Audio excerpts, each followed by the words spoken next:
ہر طرح کی تعریف اللہ ہی کے لیے ہے، جس نے آسمانوں اور زمین کو پیدا کیا اور اندھیرے اور روشنی بنائی۔ پھر بھی کافر دوسری ہستیوں کو اپنے پروردگار کے برابر ٹھہراتے ہیں۔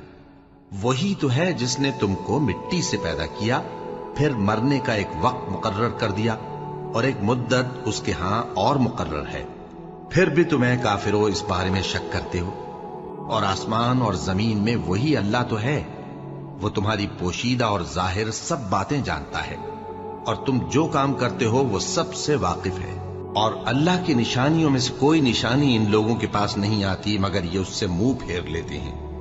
جب ان کے پاس حق آیا تو اس کو بھی انہوں نے جھٹلا دیا، سو ان کو ان چیزوں کا جن سے یہ ہنسی کرتے ہیں ان قریب انجام معلوم ہو جائے گا۔ کیا انہوں نے نہیں دیکھا کہ ہم نے ان سے پہلے کتنی امتوں کو ہلاک کر دیا جن کے پاؤں ملک میں ایسے جما دیے تھے کہ تمہارے پاؤں بھی ایسے نہیں جمائے؟